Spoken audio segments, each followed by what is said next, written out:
Have you ever heard of the digital divide, and do you know how it impacts education? Over the past few years, the digital divide has been recognized as a gap between those who have ready access to computers and the internet and those who do not. It separates the haves and the have-nots. But this divide has declined about 40% since 2009, and the number of adults without online access has fallen from 83 million in 2009 to 48 million in 2012. Only about 1 in 4 children do not have internet access at their home still. We're now entering the second phase of the digital divide, and the divide has shifted from an access issue to a kind of access divide. The technology without supervision and monitoring is purposeless, and society is now questioning the purpose of technology as entertainment versus empowerment for purpose. Gender has played a role in the digital divide, as women comprise just 25% of internet users in Africa, 22% in Asia, 38% in Latin America, and 6% in the Middle East. Excluding socioeconomic factors like employment, education, and income, women are actually more active digital users than men. In South Asia, for instance, women are 38% less likely to own a mobile device than men for a variety of reasons, including lack of control over finances and decision-making, and they earn less capacity to purchase internet-enabled tools. A 2010 ComScore study found that women globally spend more time online than men, with 28.4 hours a month for women as compared to 22.9 hours for men. Found in studies, women, as in comparison to men, are 8% more likely to create a blog, 18% more likely to create a social media profile, and 12% more likely to purchase a product online. Race factors into the digital divide heavily, and the order of most to least likely races to have internet connection include Asian, white, Hispanic, Black, then Native American.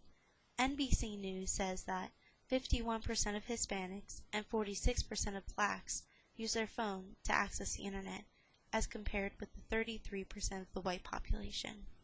In 2010, only 56% of African American households reported having broadband access, compared to the 67% of white households. High-income families are more probable to have computers in their home, and if parents did not graduate high school, then it's less likely that the home will have internet access. In 2010, the Kaiser Family Foundation found that children whose parents did not graduate with a college degree spent 90 minutes more per day exposed to media than children from higher socioeconomic families. Children of parents who did not have a college degree spend 11.5 hours each day exposed to media from a variety of sources, including television, computer, and other gadgets.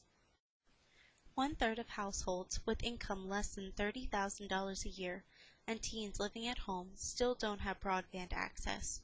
65% of all Americans have broadband access at home, but that figure is 40% in households with less than $20,000 in annual income.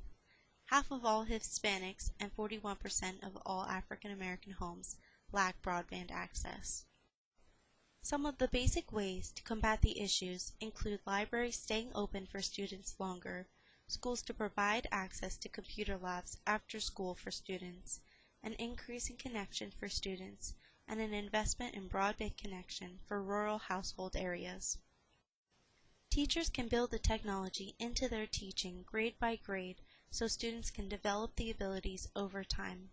The Federal Communications Commission says it can make broadband available to all Americans by spending $45 billion over 10 years. They also want to spend $20 million to send thousands of trainers to schools and libraries to teach productive uses of computers for students, teachers, parents, and job seekers. That way we can limit the digital divide and lack of access, preventing communication and information to be spread. These trainers would teach digital readiness, such as basic keyboard use, word processing, how to apply for jobs online, and applying filters on the computer. About 29% of Americans had low levels of digital readiness, and as many as 70 million Americans are not digitally ready for the online use. Many people lack the skills required to adequately utilize digital tools in their learning, and this lack of digital readiness can manifest itself in poor grades and decreased retention of knowledge. Society needs to refocus on ensuring that those with access to computers know how to properly use the technology and improve America's digital readiness and ability to understand and confidently use the technology that we have.